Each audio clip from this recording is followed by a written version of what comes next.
আজকে তোমাদের ব্যাকরণ থেকে আমি ধ্বনি অধ্যায়টা পড়াবো। তোমরা সপ্তম শ্রেণীর ধ্বনির সময় ব্যাকরণ পড়তে গেলে ধ্বনি সম্বন্ধে আমাদের কিছু জ্ঞান থাকা দরকার, বা বর্ণ সম্বন্ধে আমাদের জ্ঞান থাকা দরকার। তোমরা জানো বাংলায় কতটা বর্ণ আছে? কত বলো দেখি বাসির? 52টি বর্ণ আছে। অ থেকে চন্দ্রবিন্দু চাঁদ পর্যন্ত 52টা বর্ণ। বর্ণ কাকে বলে কেউ বলতে পারবে? বসে যাও, দেখো আমি বলছি। দেখো প্রথমে আমি ধ্বনি লেখি। দেখো ধ্বনি হচ্ছে আওয়াজ, বাকযন্ত্রের ক্ষুদ্রতম উচ্চারিত আওয়াজ, এটা হচ্ছে ধ্বনি।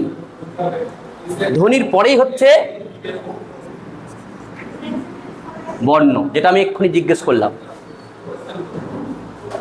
বর্ণ হচ্ছে ধ্বনির লিখিত রূপ।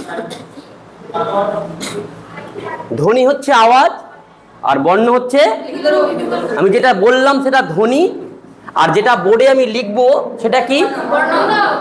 বর্ণ।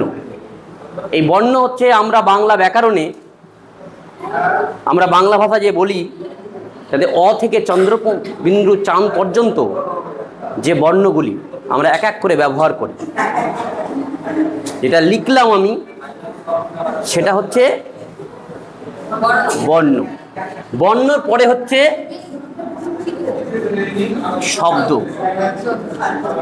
শব্দ আমি কি করে পেলাম? শব্দ কাকে বলে? কয়েকটি বর্ণ পাশাপাশি বসে, কয়েকটি বর্ণ পাশাপাশি বসে একটা অর্থবোধক শব্দ তৈরি করবে। কি করবে? একটা অর্থবোধক। আমি একটা শব্দ ধরো বলবো, বাংলা ব্যাকরণে যার কোনো অর্থ নেই সেটা শব্দ হবে না, কিন্তু পাশাপাশি বসতে হবে। কন্ডিশনটা কি?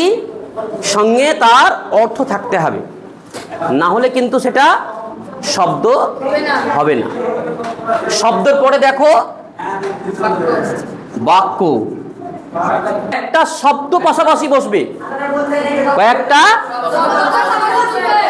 এবং তার একটা অর্থ থাকবে।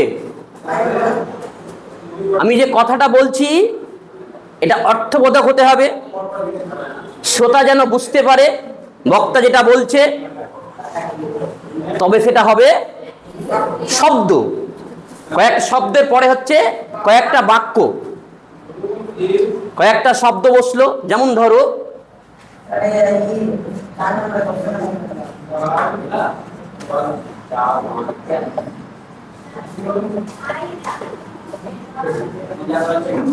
আমি হাত দিয়ে ভাত খাই, তাহলে এখানে দেখো এটা একটা শব্দ, এটা একটা শব্দ, এটা একটা শব্দ, এটা একটা শব্দ, এটা একটা শব্দ, পাশাপাশি বসেছে।